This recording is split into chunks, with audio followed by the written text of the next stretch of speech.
안녕하세요. 김건우 목사입니다. 9월 24일 수요일 아침입니다.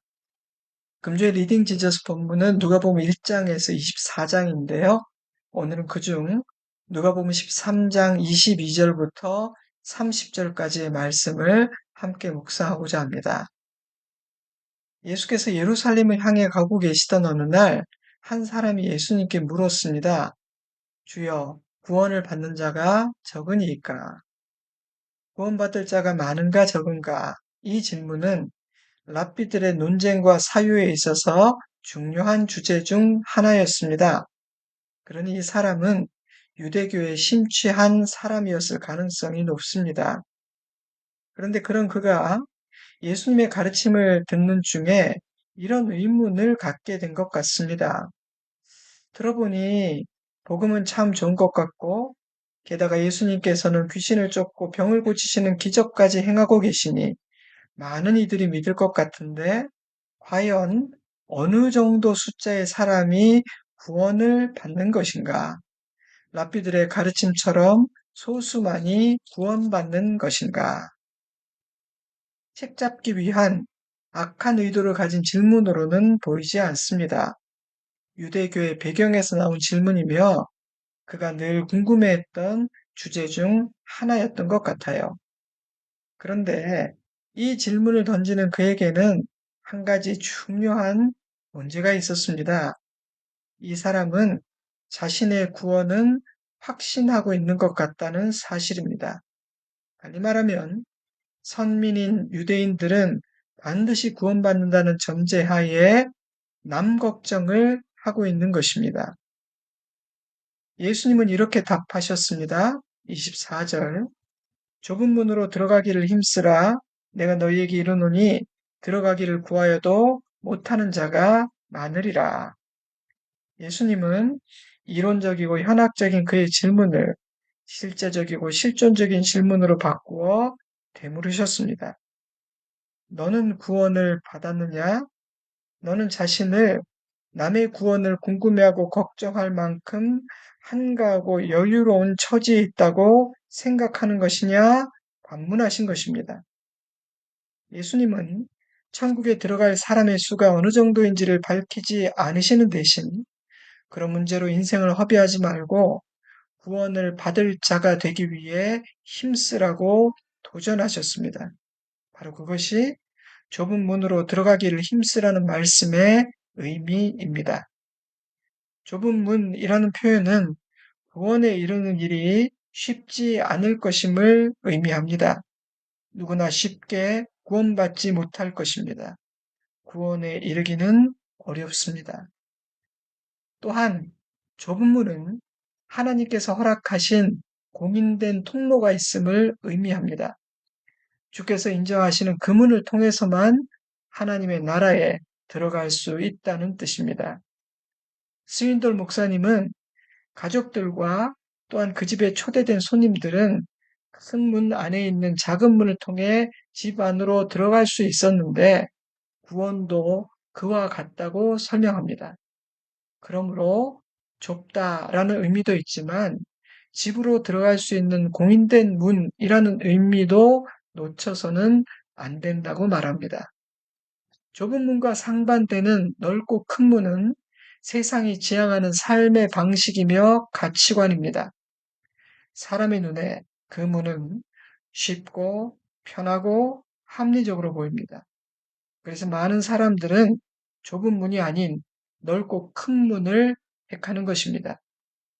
문제는요, 그 문의 끝에는 구원이 없다는 사실입니다. 그 끝에는 멸망과 심판이 기다리고 있습니다. 예수님은 우리를 생명에 이르게 하는 문은 좁은 문이라고 말씀하십니다. 구원은 좁은 문의 끝에 있습니다. 때문에 예수님은 좁은 문으로 들어가기를 힘쓰라고 명령하시는 것이죠. 인간은 넓고 큰 문을 좋아하기에 좁은 문으로 들어가려면 힘써야 합니다. 힘쓰지 않으면 좁은 문으로 들어갈 수는 없기 때문입니다. 힘쓰다, 아고니즈마이, 이 단어는 투쟁하다, 상을 위해 싸우다, 무엇인가를 이루기 위해 최선을 다해 노력하다, 이런 의미를 지니고 있습니다. 누가복음 22장 44절에는 겟세마네 동산에서 예수께서 힘쓰고 애써 기도하셨다라는 문장이 있는데요. 좁은 문으로 들어가기를 힘쓰라라는 말씀에서 사용된 똑같은 단어가 사용되었습니다. 즉, 구원을 얻기 위해서는 안일한 자세로 대충 해서는 안 된다는 뜻입니다. 헬라의 작가들은 이 단어를 승리하기 위해 최선을 다해 훈련하고 경쟁하고 싸우는 운동선수나 군인들을 묘사할 때 사용했다고 합니다. 그러니 지금 예수님은 만약 내가 구원을 얻기 원한다면 더 집중해야 되고 더 헌신해야 하며 너의 전부를 걸어야 한다고 말씀하고 계신 것입니다. 힘쓰지 않으면 안일한 자세로 적당히 살면서 구원을 얻을 수는 없다는 뜻입니다. 물론 행위 구원을 말씀하고 계신 것은 아닙니다. 인간은 스스로를 구원할 수 없음을 이미 충분히 또한 거듭 말씀하셨기 때문입니다. 그러므로 좁은 문으로 들어가기를 힘쓰라는 말씀은 지금까지 주신 주님의 가르침 아래에서 읽어야 합니다. 구원은 힘씀으로 얻을 수 없습니다. 십자가의 복음 외에 다른 구원의 길은 존재하지 않습니다. 그렇다면 좁은 문으로 들어가기를 힘쓰라는 말씀은 어떤 의미일까요? 세상의 길을 추구하고 따르려 하는 넓은 길을 좋아하는 죄인의 본성과 맞서라는 뜻입니다. 이 힘씀은 스스로의 힘으로 구원을 쟁취하려는 그런 차원의 애씀이 아닌 그리스도 알기를 간절히 바라며 어떤 대가를 치른다 할지라도 그리스도만을 따르겠다는 굳은 결심을 의미합니다. 왜냐하면요, 우리를 구원에 이르게 하는 그 좁은 문은 바로 예수 그리스도이시기 때문입니다. 예수님은 자신에 대해 이렇게 말씀하셨습니다. 요한복음 10장 9절 내가 문이니 누구든지 나로 말미암아 들어가면 구원을 받고 또는 들어가며 나오며 꼴을 얻으리라. 요한복음 14장 6절 예수께서 이르시되 내가 곧 길이요 진리요 생명이니 나로 말미암지 않고는 아버지께로 올 자가 없느니라. 그러므로 유대인이라는 사실이나 율법을 준수했다는 이유나 선행을 했다거나 종교적인 행위에 열심히 있었다는 이유로 구원받을 수는 없는 것입니다. 구원에 이르는 유일한 방법은 예수 그리스도라는 좁은 문을 통과하는 것입니다. 예수 그리스도를 알고 믿고 따르는 철저하고 온전한 순종을 통해서만 구원을 얻을 수 있는 것입니다. 구원받는 자가 많습니까? 적습니까? 이 사람은 하나님께서 구원받을 자의 숫자를 정해 두셨다는 가정을 하며 묻고 있지만 예수님의 대답을 들어보면 숫자가 정해져 있는 것은 아닌 것 같습니다. 물론 들어가기를 구하여도 못하는 자가 많으니라 말씀하신 것을 보면 구원받는 자의 숫자는 많지 않은 것이 분명합니다. 하지만 그 이유는 숫자가 정해져 있기 때문이 아니라 정원이 정해져 있어서 구원에 이르는 자가 적을 수밖에 없는 것이 아닙니다. 하나님이 가르쳐 주신 구원의 길, 구원의 문 예수 그리스도를 거부하고 스스로 구원의 길을 찾으려 하기 때문에 구원에 이르는 자가 적은 것입니다. 많은 이들이 이 좁은 문을 통과한다면 구원받는 자는 얼마든지 많겠죠.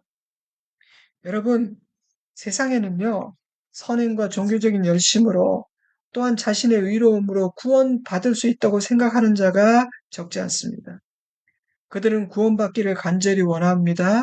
구원받고자 힘쓰기도 합니다. 그러나 구원받지 못합니다. 구원에 이르는 문은 하나님께서 제시하신 좁은 문 하나뿐이기 때문입니다. 예수님은 구원받는 자가 적습니까? 라는 질문자의 관점을 바꾸십니다. 너는 구원받은 자인가? 너는 좁은 문으로 들어가기를 힘쓰고 있는가? 그에게 되물으십니다. 우리가 잘못된 질문을 던지면 주님은 그 질문을 바꾸어 되물으십니다. 그리고 그 질문 안에 교훈이 담겨 있습니다. 자기를 옳게 보이려고 네 이웃이 누구입니까? 물었던 율법 교사의 질문에 예수님은 선한 사마리아인의 비유로 답하신 후에 이렇게 되물으셨습니다. 누가복음 10장 36절. 너의 생각에는 이 세 사람 중에 누가 강도 만난 자의 이웃이 되겠느냐? 사랑하는 성도 여러분, 주님 앞에 던지는 나의 질문은 바른 질문입니까? 주님께서 잘못된 나의 질문을 고쳐주시며 되물으실 때 우리는 깨닫고 돌이킵니까? 예수님은 우리가 좁은 문으로 들어가기를 힘써야 하는 중요한 이유를 가르쳐 주십니다. 우리의 구원을 결정할 수 있는 시간이 언제까지나 허락되는 것이 아니기 때문입니다. 예수님은 그 사실을 비유로 가르쳐 주셨습니다. 25절. 집 주인이 일어나 문을 한 번 닫은 후에 너희가 밖에 서서 문을 두드리며 주여 열어 주소서 하면 그가 대답하여 이르되 나는 너희가 어디서 온 자인지 알지 못하노라 하리니. 언젠가 문이 닫히는 날이 올 것이라는 말씀입니다. 문이 닫히면 다시 열리지 않습니다. 그러니 문이 닫히기 전에 그 문으로 들어가야만 한다는 것입니다. 그것이 좁은 문으로 들어가기를 지금 힘써야 하는 이유입니다. 문이 닫힌다는 말씀에는 두 가지 의미가 담겨 있습니다. 첫째로 죽음을 의미합니다. 한 사람이 죽으면 문은 닫힙니다. 그러므로 죽음이 이르기 전에 결정해야 됩니다. 선택해야 합니다. 둘째로 예수님의 재림과 세상 종말의 날을 의미합니다. 주님이 다시 오시는 그날, 이 세상의 마지막 날, 문은 닫힙니다. 그러므로 주님이 다시 오시는 그날, 구약 성경이 여호와의 날이라고 말씀하신 그날이 이르기 전에 좁은 문으로 들어가야만 합니다. 문을 열어달라 외치며 닫힌 문을 두드리는 자들에게 주인은 이렇게 말합니다. 나는 너희가 어디에서 온 자인지 알지 못하노라. 여러분, 이들이 누구라고 생각하십니까? 물론 이 세상에서 악하게 산 자들이 포함되겠지만 하나님이 주시는 의의 옷이 아닌 자신의 의라는 잘못된 옷을 입은 모든 사람들을 의미합니다. 자신의 기준으로 의롭고 바르게 살았다 할지라도 주님이 인정하지 않으시면 아무런 의미가 없습니다. 이들은 우리는 주 앞에서 먹고 마셨고 주님은 우리를 가르치셨다고 주장하지만 주인은 나는 너희를 모른다 단호히 답할 뿐 아니라 행악하는 자들아 나를 떠나라 호통을 칩니다. 그들이 그 문으로 들어갈 수 있는 자격이라고 생각하는 모든 외적인 조건들, 혈통, 종교적 행위, 선행과 같은 것들은 하나님의 나라에 들어갈 수 있는 자격이 되지 못합니다. 이들은 예수님을 따라다니며 말씀을 들었던 자들입니다. 예수님을 식사에 초대한 바리새인과 서기관들을 포함합니다. 그러나 그들은 예수님을 영접하지 않았습니다. 그것이 문제입니다. 그들은 주님이 요구하신 예복을 입지 않았기 때문에 하나님 나라에 들어갈 수가 없는 것입니다. 그들은 주님을 안다고 주장하지만 주님은 그들을 모른다고 말씀하십니다. 그들의 생각과 주님의 생각이 전혀 다른 것입니다. 사랑하는 여러분, 당신은 하나님을 안다고 생각하십니까? 그렇다면 하나님도 당신을 아신다고 생각하십니까? 나의 판단과 하나님의 판단이 다르면 하나님 나라에 들어갈 수는 없습니다. 나의 신앙과 나의 삶이 내가 원하는 것이 아니라 주님이 원하시는 그 모습인지 생각해 보아야 하겠습니다. 예수님의 결정은 번복되지 않습니다. 구원의 문은 닫히면 다시 열리지 않습니다. 주님의 결정은 최종적이고 확정적인 것입니다. 그러므로 아직 기회가 남아있을 때 좁은 문으로 들어가기를 힘써야 하는 것입니다. 이제 이야기는 결론으로 향해 갑니다. 28절, 29절.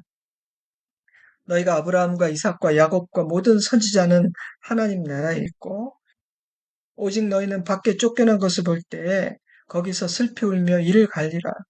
사람들이 동서남북으로부터 와서 하나님의 나라 잔치에 참여하리니 쫓겨나는 이들 중 다수는 자신은 당연히 천국에 있을 거라고 생각한 유대인들입니다. 복음과 그리스도를 거절한 그들은 하나님 나라 밖으로 쫓겨나 슬피 울게 될 것입니다. 반면 많은 이방인들이 천국 잔치에 참여하게 될 것입니다. 유대인들은 하나님의 말씀을 증언하는 선지자들의 말에 귀를 기울이지 않았으며 선지자들을 박해하고 죽였습니다. 그들은 예수를 죽일 것이며 예수의 종들을 핍박하고 죽일 것입니다. 그러므로 그들은 하나님 나라 밖으로 쫓겨나 슬피 울게 됩니다. 그러나 복음을 귀하게 여기는 이들은 구원의 은혜를 누리게 될 것입니다. 천국 잔치에 참여할 것입니다. 물론 유대인들도 포함됩니다. 왜입니까? 그리스도를 영접하는 모든 자들에게 구원이 허락되니까요. 그러므로 유대인과 이방인 모두에게 구원의 기회는 허락될 것입니다. 다만 유대인이기 때문에 구원받는다거나 이방인이기 때문에 구원받지 못하는 일은 없을 것입니다. 예수님은 이렇게 결론 내리십니다. 30절. 보라, 나중된 자로서 먼저 될 자도 있고 먼저 된 자로서 나중될 자도 있느니라 하시더라. 저는 마태복음 20장 15절에 기록된 포도원 주인의 말이 생각났습니다. 내 것을 가지고 내 뜻대로 할 것이 아니냐? 내가 선함으로 내가 악하게 보느냐? 이와 같이 나중된 자로 먼저 되고 먼저 된 자로서 나중되리라. 그날에 우리는 깜짝 놀라게 될 것입니다. 구원받지 못할 줄 알았던 자들, 이 땅에서 멸시받던 약한 자들은 천국에 있을 것이며 당연히 구원받아 천국 상석에 앉아 있을 줄 알았던 많은 사람들이 뜻밖에도 천국에 없는 것을 보게 될 것이기 때문입니다.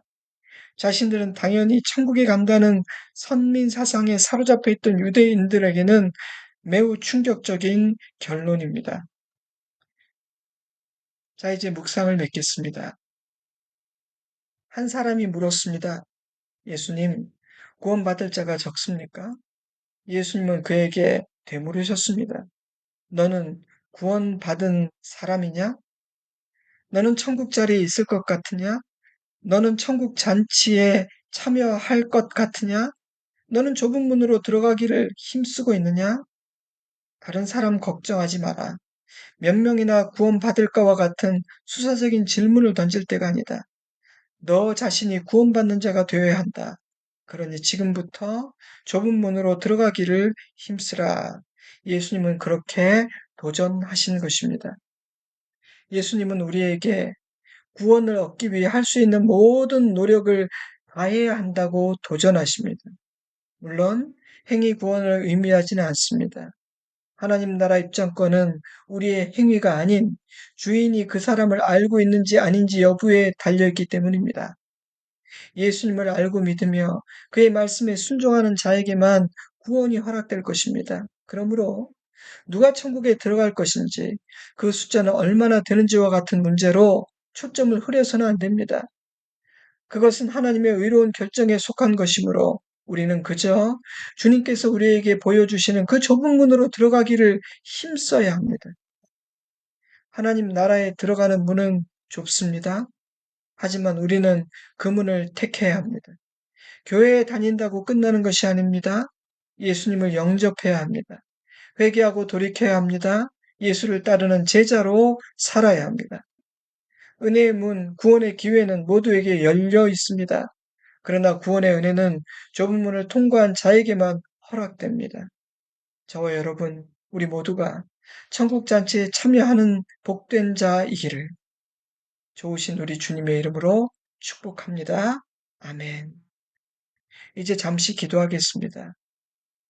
오늘 이 말씀, 이 마지막 때 너무나 중요한 말씀입니다. 오늘 나에게 주시는 그 교훈과 메시지를 붙잡고 잠시 기도하시기 바랍니다. 저는 주일에 뵙겠습니다. 평안하십시오. 건강하세요. 샬롬.